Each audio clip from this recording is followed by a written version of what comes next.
আসসালামু আলাইকুম। Hello everyone, সবাইকে আমার চ্যানেল প্রিয় গণিতে স্বাগতম জানাচ্ছি। আমি আরজুয়ারা রুনা, মোহাম্মদপুর কেন্দ্রীয় কলেজে গণিতের প্রভাষক। তো আজকে আমার আলোচনার বিষয় অনার্স তৃতীয় বর্ষে যারা নিউমেরিক্যাল অ্যানালাইসিস নিয়ে সাবজেক্টটা সবারই আছে। এটার আগের ভিডিওগুলো হয়তো তোমরা দেখেছো। ইন্টারপোলেশন শেষ করেছি। এখন আজকে আমি নিউমেরিক্যাল ডিফারেন্সিয়েশনের এই চ্যাপ্টারটার একটা থিওরি এবং একটা অঙ্ক আলোচনা করে দিব। সিমিলার কিছু অঙ্ক বাসায় তোমরা করে নিতে পারবে। আর ডিফারেন্সিয়েশনের এই চ্যাপ্টারটা থেকে থিওরিটা মোটামুটি ইম্পর্টেন্ট, আর একটা বা দুটো অঙ্ক করলেই মোটামুটি পরীক্ষার জন্য ভালো প্রিপারেশন থাকবে। এখান থেকে 5 বা 7 এরকম একটা অঙ্ক প্রতি পরীক্ষায় থাকতে পারে। আচ্ছা, তো আমরা আজকে থিওরিটায় চলে যাচ্ছি। প্রথমে আমি নিউমেরিক্যাল ডিফারেন্সিয়েশনের সূত্রটা একটু পড়াবো এবং সেই রিলেটেড একটা অঙ্ক করে দিব। তো আমরা থিওরিটায় চলে যাচ্ছি। থিওরিটা হচ্ছে derivatives obtain by Newton's forward difference interpolation formula. এখানে দেখাচ্ছি ফরওয়ার্ড ডিফারেন্ট ইন্টারপোলেশন ফর্মুলা। তো আমরা যারা আগের ভিডিওগুলো দেখেছো তারা তোমরা সবাই নিউটন গ্রেগরিস ফরওয়ার্ড ব্যাকওয়ার্ড দুইটা ইন্টারপোলেশন ফর্মুলা পড়েছো। যদি কেউ দেখে না থাকো তাহলে আগের ভিডিওগুলো দেখে আসলে তোমাদের জন্য সুবিধা হবে। আর এটা না পারলে আমি এর পরবর্তীতে হয়তো যখন নিউমেরিক্যাল ইন্টিগ্রেশনের চ্যাপ্টার পড়াবো, খুবই ইম্পর্টেন্ট চ্যাপ্টার, এটার পরে ভিডিওগুলো ইন্টিগ্রেশনের উপর দিব। তো ওইগুলোতে আমাদের এখানে কিছু জিনিস কাজে লাগবে। তো প্রথমে যাই আমরা সবাই জানি, যেহেতু নিউমেরিক্যাল আমরা ইন্টারপোলেশনের চ্যাপ্টার পড়ে ফেলেছি, সেখানে আমাদের নিউটন ফরওয়ার্ডের ইন্টারপোলেশনের ফর্মুলা আমরা সবাই জানি। সেটা কি এখানে একটু দেখে নিচ্ছি। F of a plus u h equal to f of x f of a plus u del f of a plus u minus 1 by 2 factorial del square f of a plus u minus 1 u minus 2 by 3 factorial del cube f of a। এভাবে করে এটা হচ্ছে এর পরবর্তী part এভাবে dot dot dot দেওয়া আছে। মানে এর পরবর্তীতে তোমার যতগুলো পার্ট লাগবে সবগুলো আমরা করে নিতে পারবো, যতগুলো দরকার হবে অতগুলো পর্যন্ত লিখে নিতে পারবো। আমরা এখানে x equal to a plus এই যে x equal to a plus UH ধরে নিয়েছি। তো এই প্রথমটাকে 1 নম্বর ইকুয়েশন দিয়েছি, 2 নম্বর এটাকে 2 নম্বর ইকুয়েশন ধরে রেখেছি। এখন তোমরা জানো f of prime x, f prime x এটার মানে হচ্ছে ফাংশনকে f অফ x ফাংশনকে x এর সাপেক্ষে একবার ডেরিভেটিভ, কার সাপেক্ষে x এর সাপেক্ষে।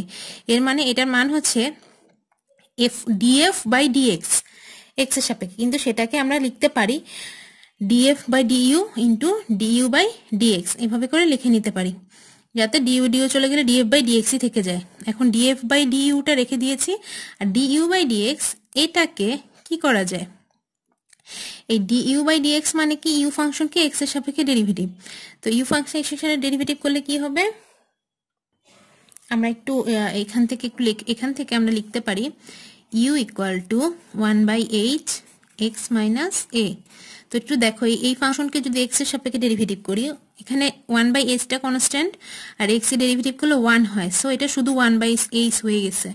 এই জন্য du বাই dx এটার মান হবে 1 বাই h, এই যে এখান থেকে পেয়েছি। এরপর আসি f প্রাইম x এর ভ্যালু কি করা যেতে পারে। f prime x equal to এই যে দেখো এখান থেকে 1 বাই h, এই যে 1 বাই h আর df বাই du ফাংশনকে f এর u সাপেক্ষে ডেরিভেটিভ, তার মানে এই পুরো ফাংশনটাকে u সাপেক্ষে আমরা ডেরিভেটিভ করে দিব। তাহলে কি হবে, f অফ a একটা কনস্ট্যান্ট, এটাকে ডেরিভেটিভ করলে 0, এটা লিখিনি। এটাকে ডেরিভেটিভ করলে কি হবে, ফাংশন কি u সাপেক্ষে এই ডেল f অফ a, এটা ডেল f অফ a রয়ে গেছে, আর u সাপেক্ষে ডেরিভেটিভ করলে 1 হয়, সো 1টা লিখিনি। তারপর এটা হয়ে যাচ্ছে ডেল স্কোয়ার f অফ এটা রয়ে গেছে, আর এটা কি যদি u সাপেক্ষে ডেরিভেটিভ করো, দেখো 2 ফ্যাক্টোরিয়াল মানে হলো 2, এই 2টা রয়ে গেছে, আর এখানে উপরে গুণ করলে কি হয় u square minus u square minus u কে ডেরিভেটিভ করলে হয় 2u মাইনাস 1। তো এই যে এই অংশটুকু ডেরিভেটিভ করলে এটা পাওয়া যাচ্ছে। আমি যদি একটু আলাদা করে লিখে দিই, এই যে এখান থেকে এটা পাওয়া গেছে। এরপর তোমরা যদি এটাকে গুণ করে দাও, এখানে ডেরিভেটিভ করলে এই পার্টটা পাওয়া যাবে। সিমিলারলি লাস্টের এই অংশটুকুকে এখানে এটা পাওয়া যাবে। তো এখানে মান বের করে আমরা এটাকে 3 নম্বর ইকুয়েশন দিয়ে লিখে রেখেছি। এখন differentiating 3 with respect to x we get, আমি এটাকে ফাংশন f প্রাইম x, তার মানে এটাকে যদি আরেকবার ডেরিভেটিভ করতে হয়, f ডাবল প্রাইম বানাতে হয়, তাহলে এখানে এটাকে আরেকবার ডেরিভেটিভ করতে হবে। তাহলে কি করা যায়, ওকে যদি আবার ডেরিভেটিভ করি আগের মতো, তো তো এটাকে কি করব 1/h, আর এখানে আবার আরেকটা 1/h আসবে, এই জন্য এটা গুণ হয়ে গেছে। আর এই লাইনকে ডেরিভেটিভ করলে প্রথমটা 0, এখান থেকে ডেরিভেটিভ শুরু হবে, তখন ডেল স্কোয়ার এফ অফ এটা থেকে যাবে, আর এখানে 2u/2 এটা কাটাকাটি গিয়ে এখানে জাস্ট একটা u কে ডেরিভেটিভ করলে 1 থাকে। তারপরে এই অংশটুকুকে ডেরিভেটিভ করা হয়েছে, এই পার্টটুকু ডেরিভেটিভ করে এখানে মানগুলো বসানো হয়েছে, নর্মাল ডেরিভেটিভ করে কাটাকাটি করা হয়েছে, এখানে মান বের করে এটাকে 4 নম্বর ইকুয়েশন রাখা হয়েছে। একই রকম এই লাইনকে আরেকবার ডেরিভেটিভ করলে তাহলে সেটা 3'x পাওয়া যাচ্ছে, মানে এই ডাবল প্রাইমকে আরেকবার ডেরিভেটিভ করে 3' পাওয়া যাচ্ছে। তো এখানে এগুলোর 5 নাম্বার ইকুয়েশন দিয়ে রেখে দিয়েছি। এখন আমরা করব কি, সেটিং x = a, যদি x = a করি আর u = 0, 3 4 5 থেকে আমরা পাই এই যে 3 4 5, প্রথমটা থেকে পাবো f'(x), f', f', দেখো এখানে এগুলোর মধ্যে মানগুলো বসাবো কি কি, ইউর মানগুলো যদি 0 বসাই তাহলে কি পাওয়া যাবে, আর এই আর x = যদি a হয় সেক্ষেত্রে আমরা এই যে এখানে মান বসাবো, জাস্ট ইউর গুলো 0 করে দিব, আর x এর জায়গাগুলো এই যে a হয়ে গেছে, তাহলে এটাই তিনটা ইকুয়েশন পাওয়া যাবে, যেটা 6 7 8 হিসেবে লেখা যাবে। তো এই তিনটাই হচ্ছে আমাদের first, second and third derivative. এদেরকে আমরা কিভাবে লিখতে পারবো, যদি y = f of a into f of a plus n(h) = yn চিন্তা করি, আর xn যদি a plus n(h) হয়, তাহলে এই যে 5 6 7 তিনটা ইকুয়েশনকে আমরা লিখতে পারবো কিভাবে, প্রথমটা হচ্ছে প্রথম ডেরিভেটিভ মানে dy/dx, দ্বিতীয়টা হচ্ছে second derivative del square u by del x square, third derivative del square y by del cube y by del x cube, এটা থার্ড ডেরিভেটিভ। এই তিনটাকে এই তিন ভাবে লেখা যাবে, তোমাদের এই তিনটা সূত্র মুখস্থ রাখতে হবে, কোনটা, এটা ফার্স্ট ডেরিভেটিভ, এটা সেকেন্ড ডেরিভেটিভ, আর এটা থার্ড ডেরিভেটিভ। এই তিনটা এই থিওরিটা পরীক্ষায় মোটামুটি আসে, আর আর এটার সাথে রিলেটেড অঙ্ক আসে। যদি পরীক্ষায় প্রথম ডেরিভেটিভ চাওয়া হয় তাহলে এই সূত্র ইউজ করব, সেকেন্ড ডেরিভেটিভ চাওয়া হলে সেকেন্ড সূত্রটা ইউজ করব। তো এবার আমরা একটা অঙ্কতে চলে যাই।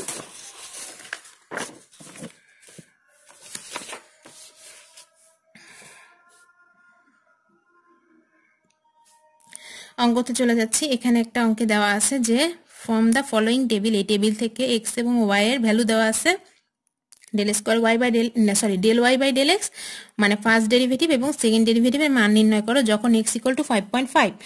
এখানে x এর কিছু ভ্যালু দেওয়া আছে, সেই সাথে y এর কিছু ভ্যালু দেওয়া আছে, এটা প্রশ্নে বলা আছে।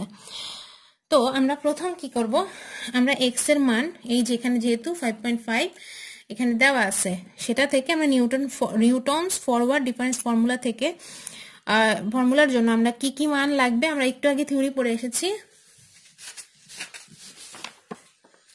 এই থিওরিতে দেখো এখানে y0, del square y0, এইখানে এই ভ্যালুগুলো লাগবে। তো আমার কাজ হচ্ছে এই del square, del cube, del to the power 4 এই মানগুলো আমার দরকার, তো সেগুলো আমরা আগে বের করে নিব। যারা আগে ইন্টারপোলেশনের অঙ্কগুলো দেখেছো তাদের জন্য একটু বুঝতে সুবিধা হবে। দেখো x আবার y এর মানগুলো আমি এখানে লিখে নিয়েছি, পাশাপাশি x এবং y এর মানগুলো লেখা আছে, এই দুটো দেওয়া আছে। এর পরের গুলো কিভাবে, তোমরা সবাই জানো del y এটার মানে হলো এই যে এই পাশ থেকে 12.90 থেকে 9.69 কে বিয়োগ করব, এটা 3.21 হয়, এখান থেকে এটা বিয়োগ করলে এটা পাওয়া যাচ্ছে। তাহলে সেকেন্ডটা কি, 16 থেকে এইবার এটা বিয়োগ করলে এটা বিয়োগ করলে এটা, এরকম করে সবগুলো পরেরটা থেকে আগেরটা বিয়োগ করে যে মানটা পাওয়া যাবে তাদের দুইজনের মাঝ বরাবর লিখে দিব, ডিফারেন্স নির্ণয় করব। সিমিলারলি 3.81 থেকে 3.21 বিয়োগ করা হলে যে মান সেটা হচ্ছে এখানে পাওয়া যাবে, এখান থেকে এটা বিয়োগ করলে যে মান সেটা এখানে পাওয়া যাবে। তাহলে এর পরেরটা কিভাবে পাবো, সিমিলারলি এটা থেকে এটা বিয়োগ করা হলে 0.06 পাওয়া যাবে। এভাবে এই সবগুলোকে আমি মান নির্ণয় করবো, জাস্ট একটা থেকে পরেরটা থেকে আগেরটা বিয়োগ করে করে মাঝখানে বসিয়ে একদম দেখবে লাস্টে যতক্ষণ পর্যন্ত দেখবে একটা পার্টে আসছে ততক্ষণ পর্যন্ত বিয়োগ করতে হবে, যে del to the power 6y পর্যন্ত মান আসছে, কারণ এরপরে তো আর ভ্যালু নাই, এরপর আর বিয়োগ করতে পারছি না। সো এই সবগুলো এরকম হবে, এটা থেকে এই মান বিয়োগ করা হলে এটা পাওয়া যাবে, এরকম করে সবগুলো এই টেবিলটা বের করে, এটা বিয়োগ করাগুলো দেখাচ্ছি না, এটা পারবা তোমরা সবাই। তো ক্যালকুলেটর দিয়ে সবাই মানগুলো বিয়োগ করে নির্ণয় করে রাখবে। এখন আসি আমরা অঙ্কে, মেইন অঙ্কে। আমাদের x not equal to 5.5 প্রশ্নে দেওয়া আছে, আর এইচ মানে হচ্ছে পার্থক্য, এক্স এর ভ্যালুর পার্থক্য। তোমরা দেখো এটা 4.5, 5.0, 5.5 মানে এক একটা মাঝখানে পার্থক্যগুলো হচ্ছে এইচ। তো এইচ মানে হলো 0.5। তো আমরা ডেরিভেটিভের সূত্রগুলো আমরা জানি, সেটা কি del y by del x এর এই মানটা এটা কোথা থেকে পেয়েছি তোমরা সবাই একটু দেখো। আমরা যে একটু আগে থিওরি পড়েছি ওখান থেকে এই ফার্স্ট ডেরিভেটিভের এই যে সূত্রটা সেটা আমি সরাসরি এখানে লিখেছি, আর সেকেন্ড সূত্রটা সেটাও এখানে সেকেন্ডটা লেখা আছে। এই পর্যন্ত লিখে নিব, আগে প্রথমে সূত্র দুইটা লিখে নিব, এই যে সেকেন্ডটা। এখন আমাদের এক্স এর ভ্যালুগুলো বসাতে বলেছে 5.5। এখন এইচ তো আমি জানি 0.5, আর এরপরে ডেল ওয়াই নট এইটা কোথা থেকে আসবে। এখন যেহেতু তোমার এক্স নটটা একটু খেয়াল করো, 5.5 বলে দিচ্ছে, এক্স এর মান হচ্ছে 5.5, তার মানে আমি এইটার সাথে বাকি মানগুলো নিব। তো এটা যদি 5.5 হয় তাহলে সেই ক্ষেত্রে তার মান হচ্ছে 16.71 এটা। আচ্ছা অন্য কালি ইউজ করছি, এটা 5.5, এটা 16 পয়েন্ট। এরপর দেখো এটা কয় ঘর, 3 ঘর পরে ওইখানে যে মানগুলো আসছে 4.75, এটা হলো ডেল ওয়াই এর মান, ওয়াই নট এর মান। যেহেতু এটা এক্স নট ধরা হয়েছে তো ওই রিলেটেড সেই মানগুলো আমি y nought, del square, y nought, del cube, y nought এভাবে নিব। তাহলে এখান থেকে 3 নম্বরে আছে এটা, এখান থেকে 3 নম্বরে আছে এটা, এখান থেকে 3 নম্বরে আছে এটা। এর মানে হচ্ছে এই পর্যন্ত আমি মান নিতে পারবো।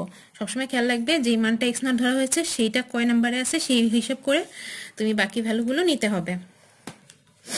তো আমি এখানে দেখছি এখানে মান লাগবে ডেল ওয়াই নট, তো এটা হচ্ছে ডেল ওয়াই, তাহলে ওয়াই নট হচ্ছে 4.47, ডেল স্কোয়ার ওয়াই হচ্ছে এই সবগুলোর মান, তাহলে ডেল স্কোয়ার ওয়াই নট হচ্ছে 0.71, ডেল কিউব ওয়াই হচ্ছে ওয়াই নট হচ্ছে 0.9, এটা হচ্ছে -0.06। তোমরা দেখো এখানে তাই লিখেছে 0.47, তার সাথে এটার সাথে গুণ হয়ে 0.71, 0.9 এই মানগুলো নিয়ে বসিয়েছি। তো এটা ক্যালকুলেশন করে 8.32 এটা অ্যান্সার। সিমিলারলি এই পরের ক্ষেত্রেও একই, ডেল স্কোয়ার ওয়াই নট যেহেতু, so del square y nought কোথায় পারবা, এই যে 0.71 এখান থেকে। তো এটা 0.71, এর পরেরটা হচ্ছে 0.9, জাস্ট এখান থেকে দেখে দেখে মান বসিয়েছি। আর লাস্টেরটা হচ্ছে -0.06। এই যে এই সূত্রের মধ্যে মান বসানো হয়েছে, এখান থেকে দেখে মান বসিয়ে এখন আমরা দেখো এখানে del to the power 5 Y nought এই মানটা নাই এখানে, দেখছো del to the power 5 Y nought, এখানে আরেকটা ভ্যালু আসলে সেই মানটা আমি নিতাম। তার মানে সূত্র আমি লিখেছি এই পর্যন্ত, কিন্তু মান আমি এই পর্যন্ত পেয়েছি। সো এই পর্যন্ত মান বসিয়ে ওইটুকুই অ্যান্সার হবে। তার মানে এইটুকু মান বসানোর পরে এই যে এখানে যেমন দেখো এখানে 0.06 মানে ওয়াই টু দি পাওয়ার 4 পর্যন্ত মান পেয়েছো, এখানে কিন্তু Y to the power 5, Y to the power এই যে sorry del 5 Y nought, del 6 Y nought এই মানগুলো নেই, তো এগুলো পাওয়া যায়নি, তো ওগুলো বসানো লাগেনি, এই পর্যন্ত মান বসিয়ে অ্যান্সার করেছো এখান থেকে। তাহলে পরেরটাও একই রকম হবে। এটা ক্যালকুলেশন দেখালাম না, ক্যালকুলেটরে ক্যালকুলেশন করে মানটা নির্ণয় করতে পারবে আশা করি। তো সিমিলার আরো 2-1টা অঙ্ক মাসে প্র্যাকটিস করো, আশা করি বুঝতে পেরেছ। ইনশাল্লাহ এর পরবর্তীতে এই যে নিউমেরিক্যাল ইন্টিগ্রেশন নিয়ে হাজির হব। সবাই ভালো থাকবে, আল্লাহ হাফেজ।